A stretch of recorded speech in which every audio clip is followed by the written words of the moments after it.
What's up, y'all? It's me, Tasha C. And in this particular video, y'all, I will be recapping, reviewing um, the Haves and Have-Nots with Season 4, Episode 19. Sorry, y'all, I've been haven't been here for a couple of episodes, to say the least. But I hope y'all enjoyed and are watching the reviewers that have it. I know my YouTube cousins Mike B and Random TV Reviews also reviewed this show. Stanley Lynette also whatever. I think the Jedi and Ashley Miller are the ones who consistently review this show. If y'all know any other reviews, y'all please let me know, and I'll try to put it. Hopefully, I'll review before the season goes out. But anyway, YouTube fam, let's get into this episode. This episode kind of was But anyway, we go back and continue where Mitch is talking to Kandi about he took care of the situation. She's sitting in the car with Erica. They're staking out Oscar the Grouch. He's, waiting, and they find out later on that David, or, Kandi put two and two together and realized that David was the one, because he said he was going to come and feed for the night and all this stuff back for her. So she realized that David is the one that did this. But Mitch just, first didn't want to tell her. It's like this title of the episode should have been Unspoken Words, because it's like, you have it here where Kandi said, I should have let you not, Candi's telling Mitch, excuse me, like, you know what, I told you not to get into this. And he's like, basically concerned about, her well-being, and knowing that he didn't say so many words, like, he basically is violating you and stuff. And I seen him basically rape you in the, at the tow truck yard. But she even let it know, like, well, it's been a long time. I'm not yours. It's been a long time anyway. You didn't introduce my family. He mentioned, like, you don't know my people. You think you do, but you don't. And she just like, okay, I know your dad was a drug dealer, something like that. But he's like, you don't know my whole family, okay? So we leave you alone. But it's just a little back and forth stuff. And she's like, how she's in a lot of trouble. And even though, because he's like, oh, all that dope that I planned on war, he finally admitted what he did when Kandi asked. But she's still concerned because her life is at stake, okay? And then unless she gets that money and stuff, that nice house that she got is about to foreclose, which Jim mentions to War in a later scene of this episode, it's about to go bye-bye in 15 days, including Benny's tow truck company, okay? But, she basically said, like, Mitch, just stay out of it, but she's in basically a lot of trouble and gotta get herself out of it. And then, it's just me, y'all, but when Erica, who's in the same car with Kandi, unless she was playing such items as she was on her Snapchat or Pokemon Go or something, why was she asking Candice if she was like on the phone with her or something, or wasn't exactly in the car with her, and they were only two in there, right? And she's asking, so what did he say? Or something along them lines, like, okay, what was that about? Or what did he say? Even though he bluntly said he planted war on dope, he this, that nature, blah, blah, blah, and kind of made it confirm, like, he did something, and even Kandi said, he's going to kill me. But Erica seemed like she was there, but not there. I don't know what was going on there, okay? But, like I said, Kandi has a couple problems. She claimed, like, Mitch basically stay out of it, whatever. And that's that. And, Mitch wants to help, well, he really wanted to help her more, but she's like, no, you basically made it worse, and I got to deal with this now. Now, Erica and Kandi are up there, the next mark. Something about, I forgot what name that Erica said it was a mark that she was worried concerned about. But when they're making the next mark supposedly be David. Once they find that David comes to the, to the headquarters, the politic headquarters, as I like to call it, that, they plan on making Erica to be fall in love with him, trap it, and get the wallet and the safe. Anything else, okay? And the money in the shoe and under the rug. Okay, anything you can get. Because she's like this. He's very vulnerable right about now. Because Erica even reminded her, like, also, too, that you're the one, got vulnerable, Oscar. He had your heart, and Kandi realized that. And it's like, you don't wish people to be... This time, like, the original Kandi at least had little things a little more balanced. But she's been slipping up quite a bit, okay? So she realized, yeah, she slipped up. But she's like, get David, he's vulnerable, his wife's a bitch, his whore just got murked. So, kind of work on that. So, then he's next target. Then we hear the conversation between David and Oscar. Oscar's like, do you want me to turn the phones on? Or David, I can't wait to Stanley from Random Views TV. His impersonations. Did I take my hella today? I hope so, because he be getting. I just want him one time. I was like, I hope David talks so Stanley could do his impersonation of David tonight. Wait a minute, I forgot. Mike B doesn't do have nots this season really too much. He just occasionally brew, but still check out his channel though. Great channel. I think also the Ghetto View, Miss Nika, does it as well. So check that out as well. Ghetto View THA. Okay. All right. Now here's the thing here. David's talking and he asks Oscar. He still want to keep his phones like not messed up, and he's like he's threatening my son and. Here go Oscar, okay, and then he's asking, Mr. David is asking for, Oscar's gun, is it clean, whatever, and he's going to take it tonight. So I'm thinking like, oh snap, it's going to be a shotgun shutdown, but we know Benny is not going to have anything with him, okay, unless he was going to hit David with the car like he did Quincy, about a season 2 ago, okay. Other than that, he wants, the gun and leaves out of it because Oscar's like, are you sure? I'm very sure. Because he's like, ain't nobody gonna threaten my son. And, that's what he feels fitted about. And I'm thinking like, okay, well, actually your wife has been threatening y'all son for the past, 5 seasons that y'all done been on here. But okay. So, anyways, in that scene, like I said, Erica's going to do the honey trap or whatever she's about to do on Mr. David. And that because, Kandi also is going to follow. Erica's going to take either Uber, Lyft, or taxi home. And then Miss Kandi is going to follow Oscar. But she said, I'm just going to follow him. That's it. She ain't going to shake him, I guess. All right.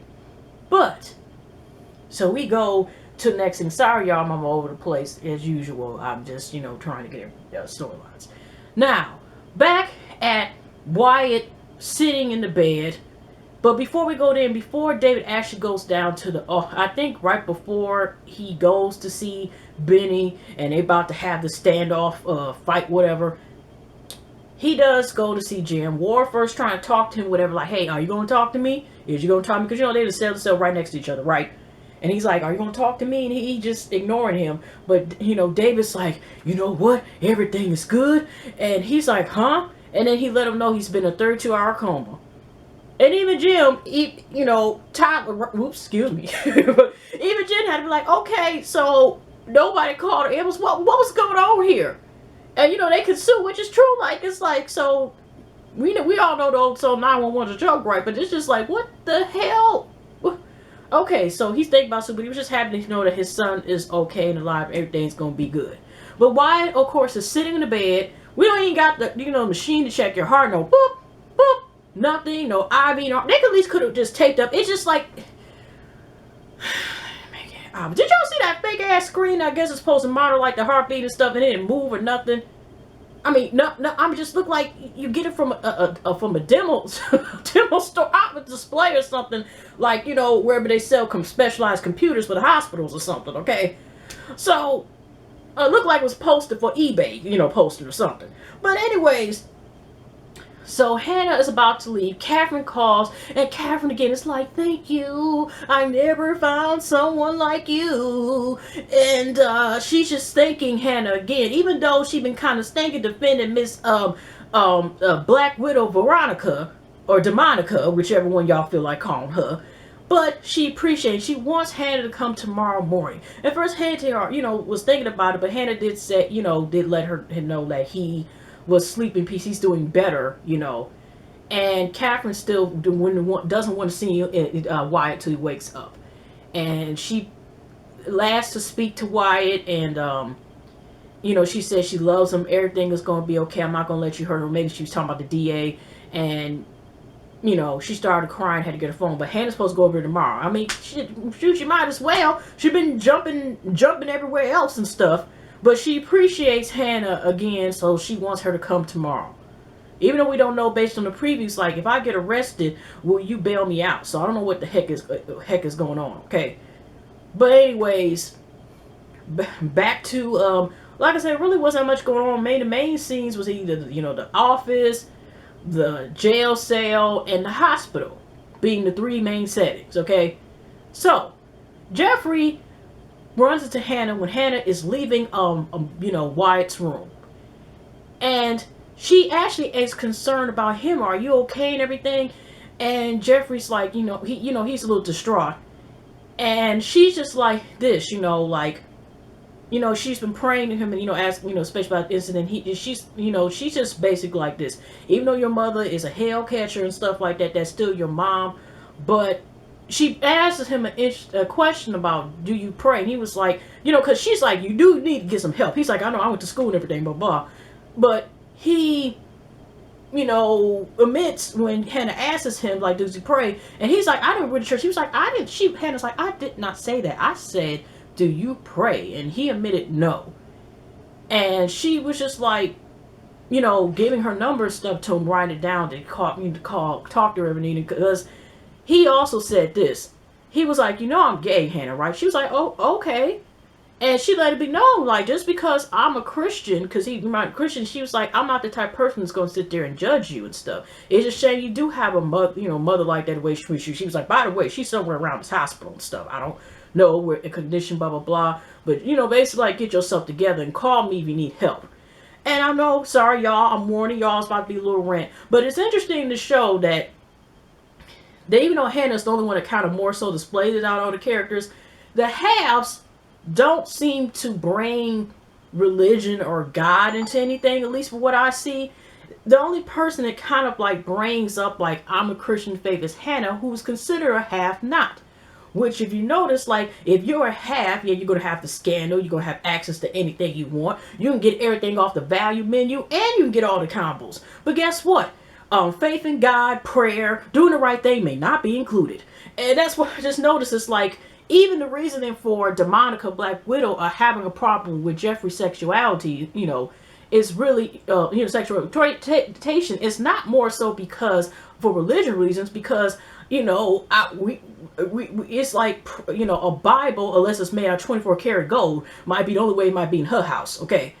But the thing is that it's more so opinions because she feels like Geoffrey is not a man because he is gay. But not because for religious reasons or, God is going to condemn you, you're going to the pits of hell or anything because of that. She's worried about how that's going to be. And it makes me wonder, like, did you and Catherine say don't tell nobody back in the day or something? Because it is kind of, for her to be so pressed about that stuff, makes you kind of wonder, like, why is she the only one that pressed? Ain't nobody else that pressed, okay? Even Wyatt was, to a certain extent, wasn't that pressed, like, But even though we all know, to a certain extent, Geoffrey loves Wyatt, past platonic stage, okay? So, but he still loves him as a friend, even though they, it's kind of a toxic friendship. But still, it's like keeping up with appearances. Y'all remember that show? That actually was a good show. I used to watch occasionally when it come on PBS. Y'all know what that is. I don't know if they have it, but it just came on the same channel, Sesame Street. But it's about keeping up with appearances, and it is interesting. Like, there are some people who are worried about image to a point is pays whatever. And then it was like 2 PSA announcements about keeping faith and having prayer and with God. And then we had PSA about, the social economic problems that we have in population, society, and crime, and about working hard, or is it destined where you are that decides what you're going to be until your last breath, or does that determine your past, determine your future? I'm sorry, I'm a little bit off, but that's what we were giving it. We were getting PSAs today, y'all. Okay. So, he goes, Geoffrey's like, he holds it and he said, I love you, everyone loves you. He's like, everything's gonna be okay and everything. And then he just kind of leans on Wyatt's shoulder, and here comes Demonica. I'm surprised he didn't feel the coldness of her coming in, right? Like, the Snow, what was that with Snow White, whatever, just, something, right? Or Miss Cold Blood, I like to call her. And then she said, you would have been anywhere lower, it would have been a crime. And even though Demonica is a little bit, I was surprised that she came in there, because I would have been wanting to turn a little bit before I felt comfortable. And then all of a sudden, he just stood up and he's like, okay, they were talking for a second. And when he was just like, okay, Mom. And then he's like, I'm here for my friend. She was like, oh, you standing up for your man and stuff, right? And she's like, because every time she was trying to go to Wyatt, he was like this. Boom. Boom. But every time she kept trying to go past him, it was like, boom. It was like ping pong ball. Boom. You ain't getting over here. Nope. Not today. And his face just changed. First, kind of looked kind of sad, but his face went to the same look when he stabbed. Because she's like, even reminding him, oh, you're looking kind of crazy. And he's like, yeah. Well, he's like, it's too many sharp articles in him. That was I was thinking, like, too, like, Veronica. No, he might have a flashback and stab you in the other darn implant. Okay? So, I'm just saying. So, but she, again, is back to her normal self where she's just, like, threatening him, with, she wants him for revenge again. She's been going through a lot. She's about to go to a court case where she's going to win about some evidence about the car. Hint, hint. And an engagement party. And he's, like, basically getting the point, like, no, Mom.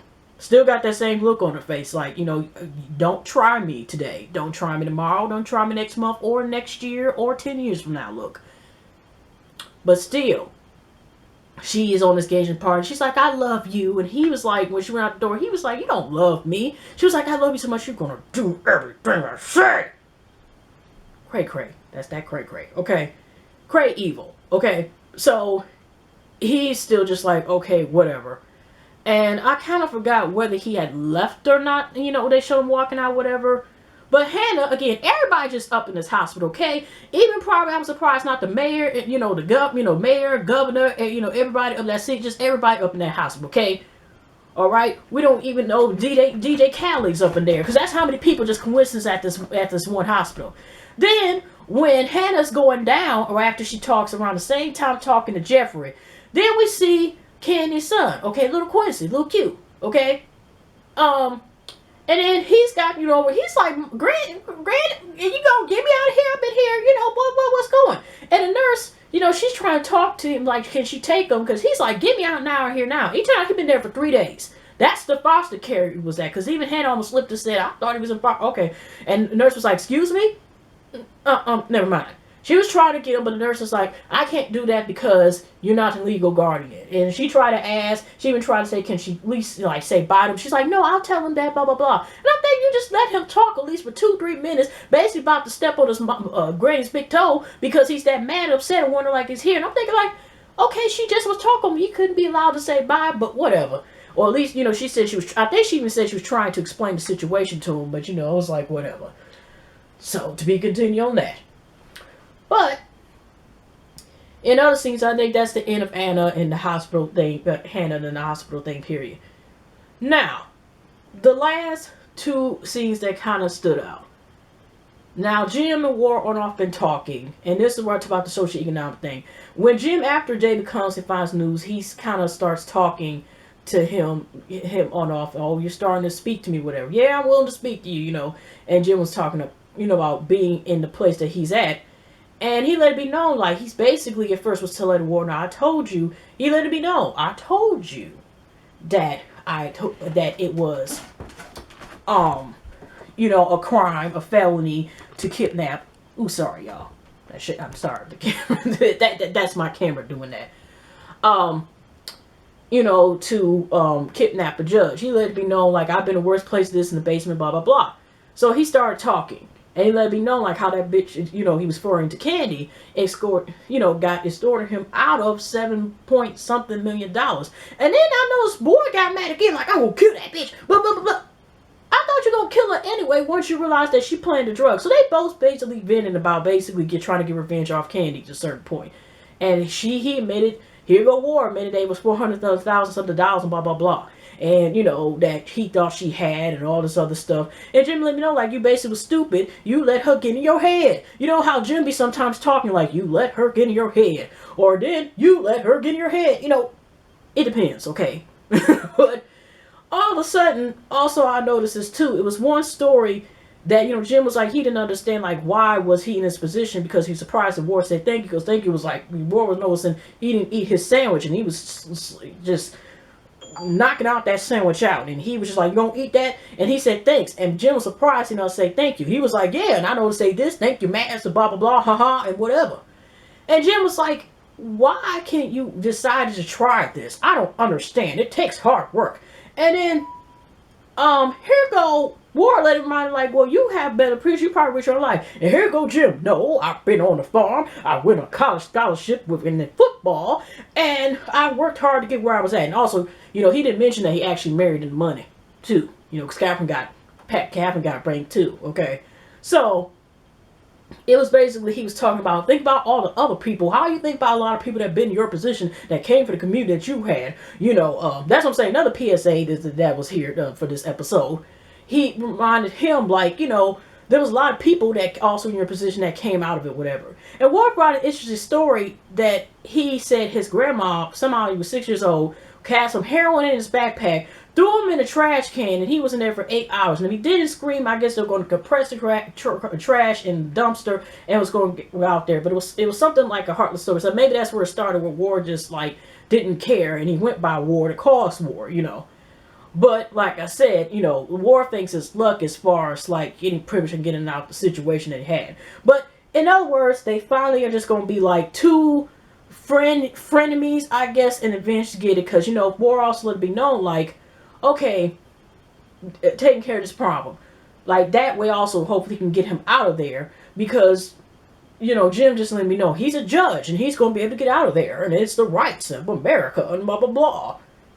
So, War also let him know that he still got those pictures, okay, that he has. So, War and Jim make a deal to get revenge, because he said he's going to kill Kandi. But like I said, I thought he was going to kill him anyway. The fact, before he found out drugs and also admitted to Jim that he was playing with these drugs, that, that he was going to get Kandi anyway. So, probably also, I'm going to kill her. So, I'm thinking, like, so what were you going to do? Like, just torture her and leave her life support? I just didn't know what he meant by that, where I thought he was planning on killing her anyway, just based on that, but maybe he was just getting a little madder.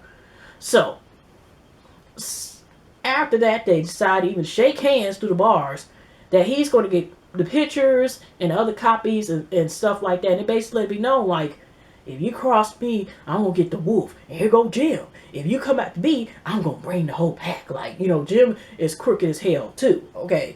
But they made a pact, whereas, basically, War is going to get revenge on Kandi for him and both for Jim. Like I said, Jim already said it's going to be foreclosed, but also War found out from Jim that it was true that she did get the money, the mortgage, to try to save Benny. Like I said, she's trying to get the money back now to pay the mortgage for Benny and stuff. Finds out about the situation, but little does she know, because she didn't read the damn fine print, she only got 15 days to whatever to be sold. Because I think, like I said, Jim mentioned that him and Catherine are over, like, the board committee or real estate or something with buildings. So we'll see from there. But yeah, they're shaking on it, about to get revenge, whatever, blah blah blah. The last scene was David went to go basically let Benny know. Benny's like, you better turn my phones back on. They have no dial tone. They just do everything. You messing with my business. I'm not messing with your wife. But David was gotten beyond that point. He's like, stay away from my son. Don't come anywhere near my son. And Benny's just like, whatever, I turned the phones on. I'm not sleeping with your wife. Are you that insecure? Blah, blah, blah. So, at first, Benny just grabbed his coat. David's actually just getting one in. He Mike Tyson it in and stuff in terms of getting back at Benny. And Benny, I'm thinking, like, do you know how to hit back? And then he found it, but then he did more than that. He used his big head and boom, headbutted David to the ground. And by that time, David pulls out, at that time was getting the gun. So they just shove it around, on the ground, whatever. But, Benny did get some licks in, but he's also trying to make sure that the gun that David pulls out don't shoot him, whatever. But in the end, we see on the next episode, Mitch stops it from occurring. So, I guess based on what we said, nobody gets shot. Nobody get gazed with a bullet or anything. But that's about it. I think I covered everything enough. Sorry about that, y'all. But anyways, y'all have a pleasant weekend, pleasant night, pleasant morning, pleasant noon, whatever. Hugs and loves, of course. And like we see, go ahead and subscribe, y'all. But I'll see you in the next video, whatever. And we'll see that. And like I said, check out, especially, like I said, hopefully Random Reviews TV's already got the net and standing, already got the review of. Because I'm going to watch. Also, James Caldwell also reviews the Have-Nots as well, I think. Check out his channel as well. Okay. But anyway, y'all, see you next one. Take care.